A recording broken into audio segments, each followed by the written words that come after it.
Assalamualaikum warahmatullahi wabarakatuh dan selamat sejahtera. Okey, jadi untuk video kali ini kita masih lagi di dalam bab 7 pelan dan dongakan dan masih lagi di dalam subtopik 7.1 unjuran ortogon. Okey. Jadi standard pembelajaran untuk video kali ini masih lagi pada muka surat 170 iaitu melukis unjuran ortogon. Okey. So, untuk video kali ini kita nak lihat bagaimanakah anda melukis unjuran ortogon. So, kita dah nak mula lah ni macam mana nak lukis unjuran ortogon.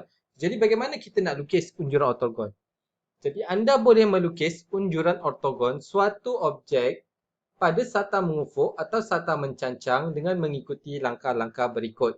Okay, yang pertama, kenal pasti jenis sata dan arah objek perlu diunjurkan. So kita nak kena tahu dululah satah mana, satah mengufuk ataupun satah mencancang, dan kita kena tahu arah objek yang diunjurkan.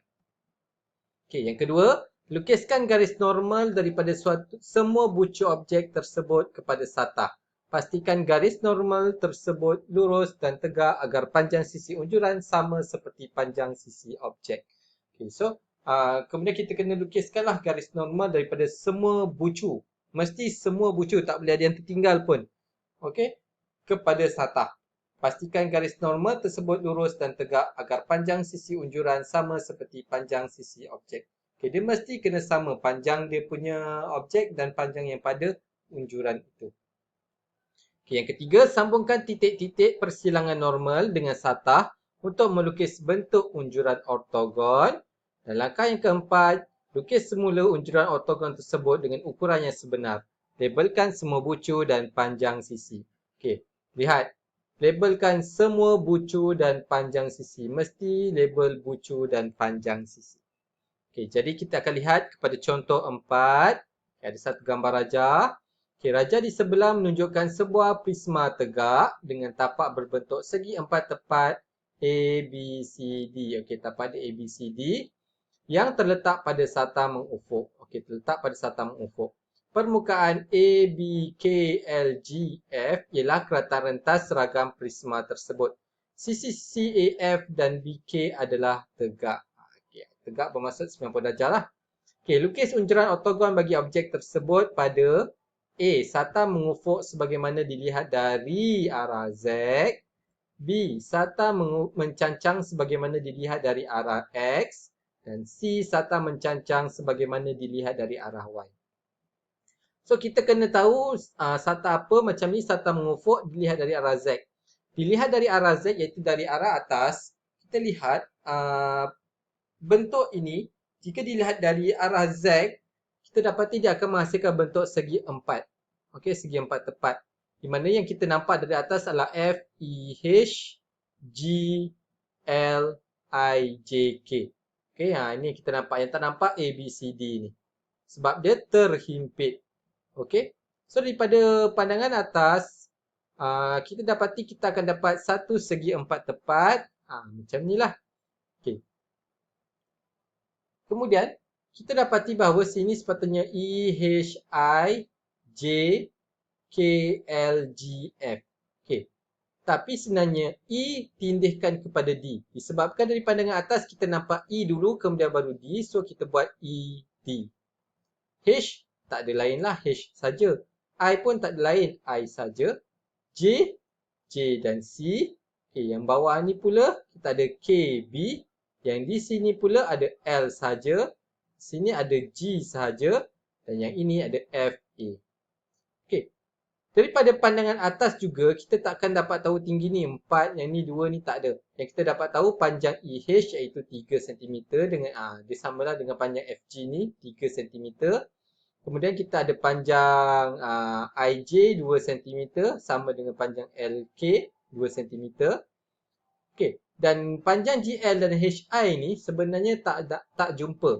Awak tak perlu gunakan teorem Pythagoras. Yang awak tahu panjang AB ialah 6 cm. So sini dah ada 3, sini dah ada 2. 6 tolak 3 tolak 2 dapatlah 1 cm untuk panjang GL jika dilihat dari arah Z. Manakala untuk panjang JK masih lagi sama iaitu 5 cm. Okey, susunan huruf adalah mengikut arah pandangan. titik D berada di bawah titik E apabila dipandang dari arah Z. Sebab tu kita lihat E dulu, kemudian baru D. Okey, untuk B, sata mencancang. Okey, mula-mula sekali sata mencancang, kemudian pandangan dari X.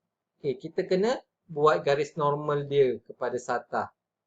Okey, so daripada pandangan ini yang kita nampak, huruf yang kita nampak sebenarnya adalah G, H, I.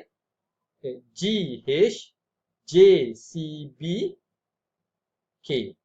Okay, G, H, J, C, B, K. Kita akan nampak segi empat tepat. Di mana di hujung ini kita akan ada G, F. Di hujung sini kita akan ada H, E. Sebab ni nampak G dulu baru F. Yang ni H dulu kemudian E. Yang ini akan ada J, I. Yang bawah ni ada C, D. Yang di tepi bawah ni kita ada B, A. Yang di sini kita ada K, L. Dan yang atas ni kita ada G, F lah tadi. Macam ni. So, G, F, H, E, J, I, C, D, B, A, K, L. Okay. Dan panjang BC ni 5 cm. Tinggi JC ini 2 cm. Dan tinggi HJ kita tak tahu. Dan cumanya yang kita tahu panjang tinggi FA ini adalah 4 cm. So, bawah dah 2 cm. Makanya lebih dia adalah 2 cm. Awak tak perlu gunakan teorem Pythagoras untuk keadaan ini. Untuk awak cari panjang GL ni. Sebab kita nak daripada pandangan X. So, tak perlu gunakan teorem Pythagoras. Okey. Titik A berada di belakang titik B apabila dilihat dari arah X. Okey, contoh yang C. Kunjuran ortogon dari arah Y. Sata mencancang dari arah Y. So, yang kita nampak adalah A, B, K, L, G, F. Okey, dan kita ada bentuk dekat sini. Okey, yang bawah ni kita ada nampak AD dahulu. Di sini kita akan nampak BC. Di atas ini kita nampak KJ. Di sini sebelah ni kita ada LI. Yang di atas ni kita ada GH. Dan yang di hujung ni kita ada FE. Sebab tu perlu gunakan buat satu garis sata kepada normal. Supaya nampaklah dia punya ni. Yang mana yang bertindih dengan yang mana. Okay, so dari pandangan ni ada FE, GH. Yang ni LI, yang ni KJ, kemudian BC dan AD. Tinggi FA 4 cm, panjang EH tadi 3 cm. Panjang IJ ataupun LK 2 cm, dah tulis sini. Tinggi KJ ataupun KB 2 cm, tinggi KB. Dan panjang AB adalah 6 cm. Titik D berada di belakang titik A apabila dilihat dari arah Y. Sebab tu D diletakkan di belakang. A dahulu kemudian baru D. Okay, kita akan lihat pula pada contoh 5. Okey. Raja di sebelah menunjukkan objek berbentuk silinder yang terletak pada suatu sata mengufuk. Diberi diameter silinder ialah 4 cm dan tingginya 6 cm. Lukis unjuran ortogon objek silinder tersebut pada sata mengufuk sebagaimana dilihat dari arah Z dan sata mencancang sebagaimana dilihat dari arah Y.